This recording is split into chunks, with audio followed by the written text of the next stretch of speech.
मित्रों नमस्कार। विज्ञानशाला परिवार में आपका स्वागत है। और हम हिंदी में जो विकारी शब्द है उन विकारी शब्दों में से हम जो पढ़ रहे थे, क्रिया हमने पढ़ी ली थी, हम विशेषण पढ़ रहे थे। अब विशेषण में भी हमने आपको विशेषण की परिभाषा बता दी, विशेषण के भेद बता दिए, और जो पहला भेद है गुणवाचक विशेषण, यहाँ तक हमने कर लिया था। अब इसका जो दूसरा जो भेद है, देखो बड़ा अच्छा टॉपिक है, मैं फिर कह रहा हूँ। इसका जो दूसरा भेद है, जो 2 नंबर का भेद है, वो है आपका संख्यावाचक। कौन सा है? संख्यावाचक विशेषण।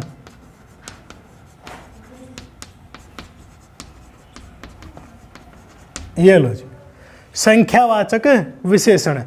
अब हमने पिछले वीडियो में भी आपको बताया कि जो वाचक जो शब्द है उसका अर्थ होता है बताने वाला। क्या अर्थ होता है? बताने वाला। अब यहाँ पर क्या अर्याग क्या है? संख्या। तो अब इसकी परिभाषा क्या हो जाएगी? परिभाषा इसके देखो, रटिए मत, मैं फिर कह रहा हूँ, आप हिंदी के प्राय जितने भी शब्द हैं वो सभी है जो अपने आप को बयां करते हैं।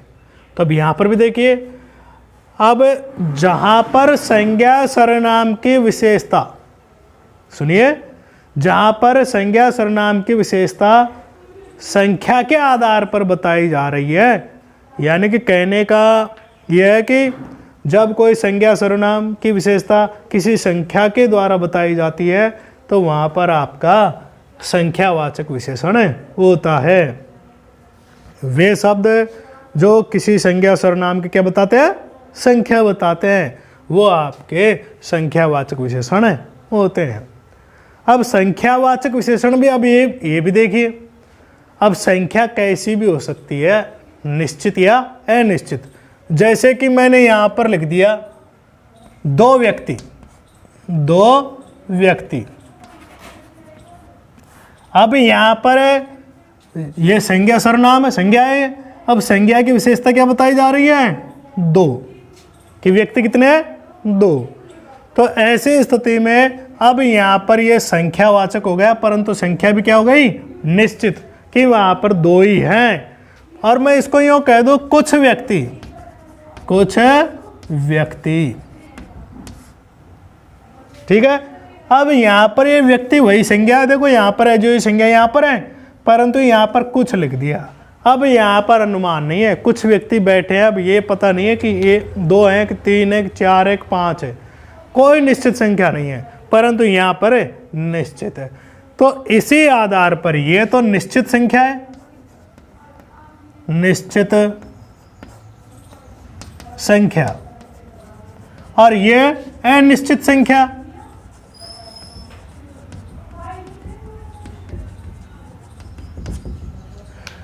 जब निश्चित संख्या है तो निश्चित संख्यावाचक विशेषण, और जब संख्या के कोई अनुमान नहीं, कोई पता ही नहीं, तो अनिश्चित संख्यावाचक विशेषण। हो गए 2 भेद कि जो संख्यावाचक विशेषण है उसके 2 भेद होते हैं, एक तो निश्चित संख्यावाचक विशेषण और एक अनिश्चित संख्यावाचक विशेषण। ये 2 भेद होते हैं इसके। आप देखिए कि संख्या भी है, जो कैसी कौन कौन सी संख्याएं होती हैं उनको भी आप देख लीजिए एक बार इसमें, कि एक तो आपके आती हैं गणना। क्या आती है?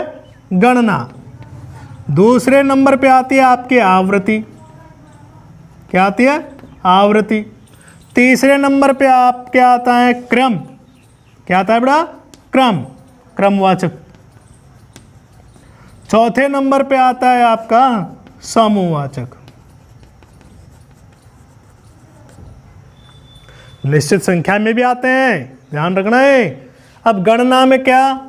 वही गिनती 1 2 3, ये तो गणनावाची हो गया। गणनावाची किसमें आ गए? निश्चित संख्यावाचक में 1 2 3, क्योंकि वो गणना कर दी उसने, 2 व्यक्ति 3 व्यक्ति 4 व्यक्ति। आवृत्ति में यहाँ पर कर दें हम, इसको गुणा भी कहते हैं। क्या कहते हैं? गुणा। 2 गुना, 3 गुना। आ रही है समझ में? 2 गुना व्यक्ति बैठे हैं, यानी कि कल की अपेक्षा आज 2 गुना व्यक्ति हैं। कल 10 थे तो आज 20। क्रमवाचक पहला स्थान आ गया साहब, इसका पहला, दूसरा, तीसरा, आ रहा है समझ में।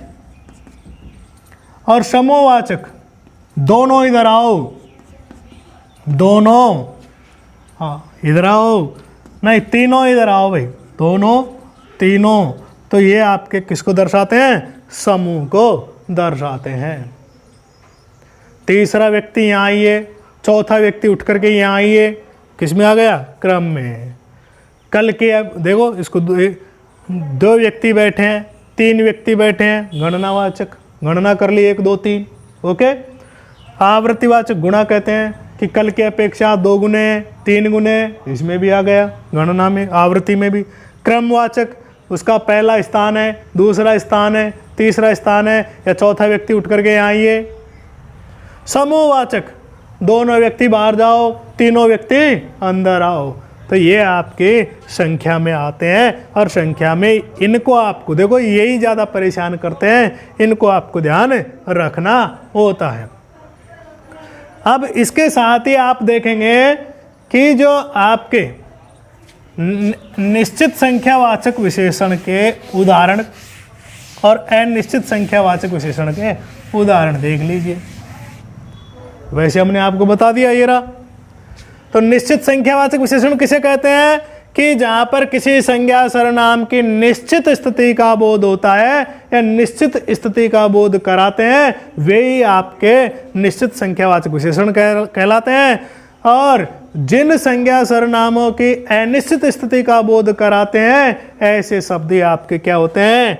अनिश्चित संख्यावाचक विशेषण होते हैं। यहाँ पर निश्चित संख्या का बोध होता है, यहाँ पर किसी संज्ञा सर्वनाम की निश्चित स्थिति का बोध होता है, यहाँ पर अनिश्चित स्थिति का बोध होता है। तो जैसे कि हमने यहाँ पर लिख दिया, और लिख लीजिए यहाँ पर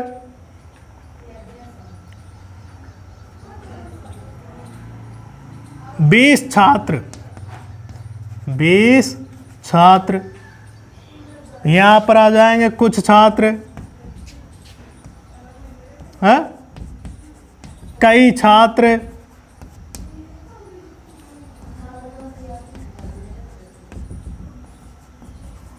बहुत छात्र, हाँ, यह निश्चित हो गया, पता ही नहीं है कितने। यहाँ पर आप देखिए, अब यहाँ पर आप 2 गुना व्यक्ति, हाँ, तो ये अनिश्चित, ये तो अनिश्चित हो गया, ये निश्चित हो गया। इस तरह ये संख्यावाचक विशेषण के 2 भेद होते हैं। अब एक और है, आपको देखो इसमें, और जो अगला जो तीसरा भेद है उसमें आप है जो निश्चित आपको परेशानी आएगी। तो वो परेशानी क्या है, उसको आज हम दूर करते हैं और उसको बताते भी हैं। यदि आप विशेषण के अगले भेद, तीसरे भेद की बात करें, तो जो तीसरा भेद है विशेषण का वो है परिमाणवाचक, परिमाणवाचक विशेषण। ये लो जी, देखो कई बार ये परिमाण में भी हमारा चक्कर पड़ जाता है, कई है जिसको परिणाम लिख देते हैं, परिणाम। तो परिणाम अलग शब्द है, इसका महत्व अलग है, इसका अर्थ अलग है। ये परिमाण, इसका महत्व अलग है, इसका अर्थ अलग है।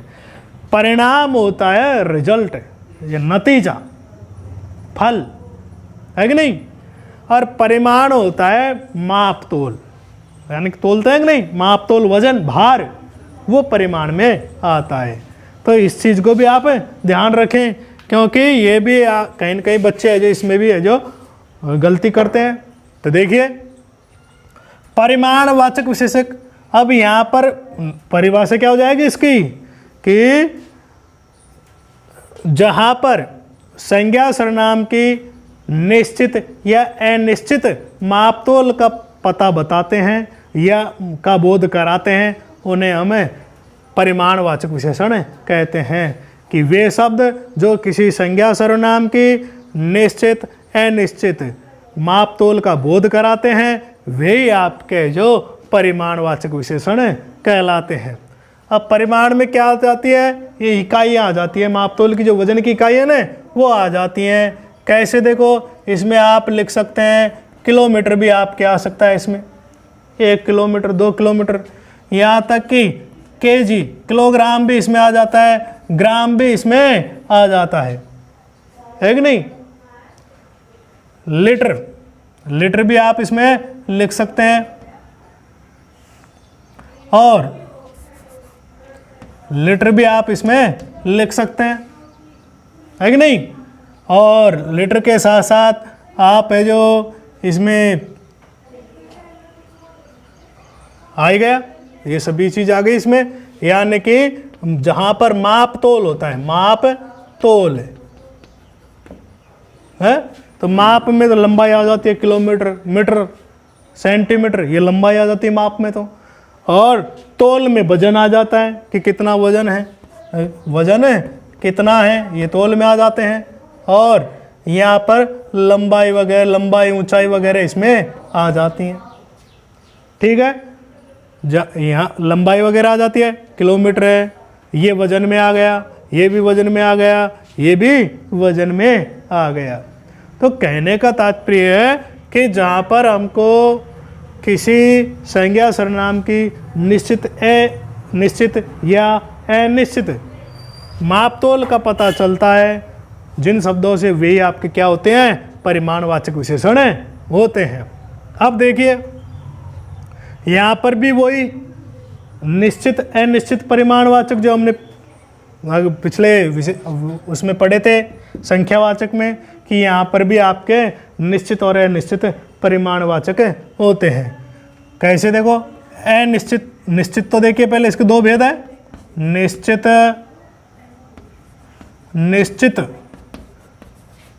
परिमाणवाचक, ठीक है, और दूसरा भेद है अनिश्चित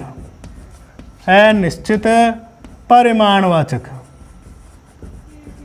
ये लो जी, दो भेद है, यानी कि वे शब्द जो किसी संज्ञा सर्वनाम की निश्चित मापतोल का पता बताते हैं, बोध कराते हैं, उन्हें निश्चित परिमाणवाचक विशेषण कहते हैं।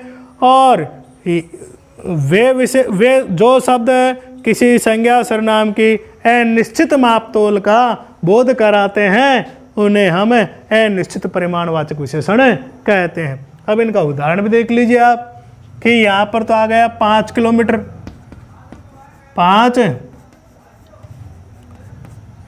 किलोमीटर कितना चल दिया, वो 5 किलोमीटर चल दिया साहब, ठीक है। यहाँ पर वो इसका उदाहरण आप इसी से देख लीजिए, यहाँ पर हो जाएगा कुछ किलोमीटर चला है भाई वो। अब यहाँ पर तो देखिए ये फिक्स हो गया कि वो 5 किलोमीटर चल रहे, देखो 5 की गिनती वहाँ पर भी आ रही थी आपके संख्यावाचक में, परंतु हमने बताया ना माप तोल, अब यहाँ पर माप की जा रही है। क्या की जा रही है, माप की जा रही है। वहाँ पर तो संख्या थी, गणना कर सकते थे आप, परंतु यहाँ पर आप मापेंगे, क्या करेंगे, मापेंगे कि लंबाई कितनी है। तो यहाँ पर देखिए आपका लंबाई से संबंधित आ गया 5 किलोमीटर, ठीक है। और यहाँ पर अभी तो निश्चित हो गया कितना किलोमीटर चला, वो 5 किलोमीटर चला। यहाँ पर अनिश्चित, कोई पता नहीं है कि वो 5 चला कि 2 चला कि 3 चला। तो इस तरह यहाँ पर ये निश्चित और ये अनिश्चित परिमाणवाचक विशेषण हो गया। मैं यूँ कह दूँ कि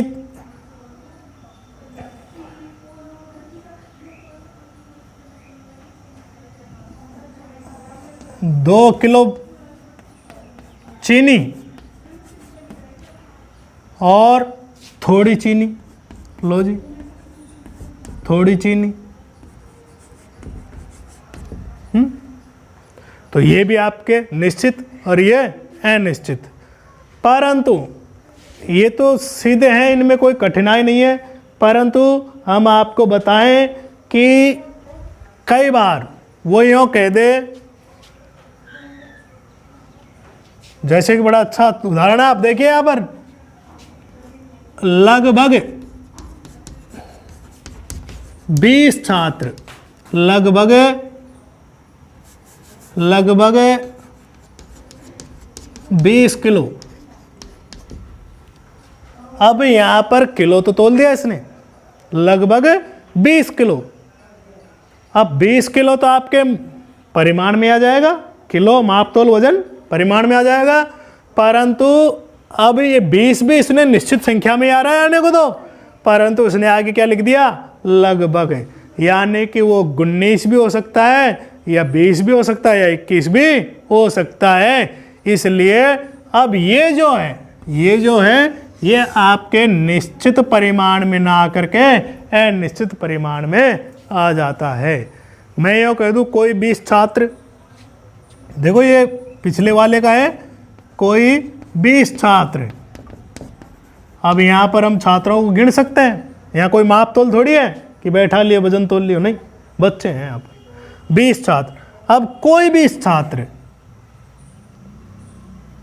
अब ये भी आपके जो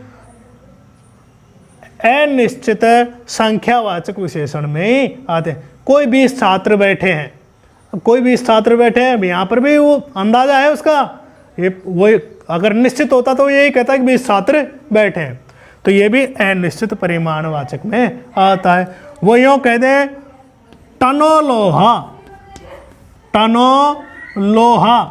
अब लोहा को हम तोलते हैं, है कि नहीं, अब तोलते हैं तो अब ये टन हो गया।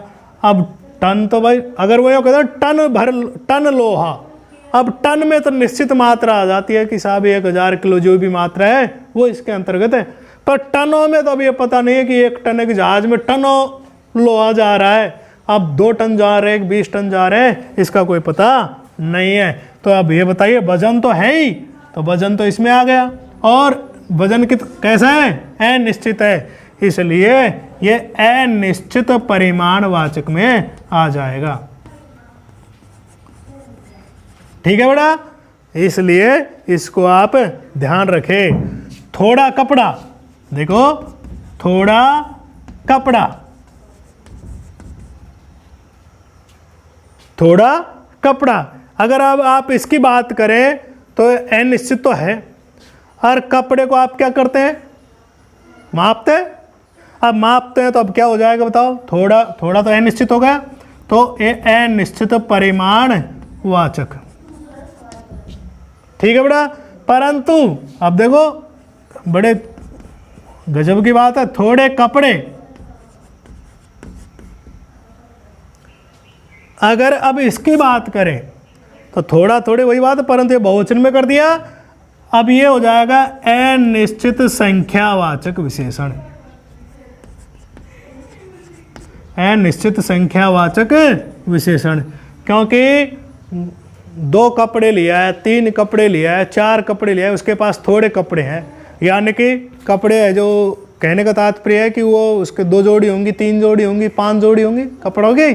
तो ये अगर थोड़ा कपड़ा है तो एक जैसे कि हम बंडल जो थान होती है उसमें से आप थोड़ा सा कपड़ा फाड़ लीजिए, या फिर आप थोड़े कपड़े यानी कि उसके पास कम कपड़े हैं, ज़्यादा कपड़े हैं, ये इसी के अंतर्गत आते हैं। तो अनिश्चित संख्यावाचक विशेषण, तो ये 2 विशेषण हैं, इनको आप जो अच्छी तरह देखें, और इनकी एक जो इन दोनों में पहचान करने का जो एक तरीका है वो ये है कि हम है जो ये जो संख्यावाचक विशेषण है वो गिनने योग्य है। संख्यावाचक विशेषण क्या है, गिनने योग्य है। संख्यावाचक विशेषण इस गिनने योग्य है, गिनने योग्य होते हैं, गिन सकते हैं 1 2 3 4 5।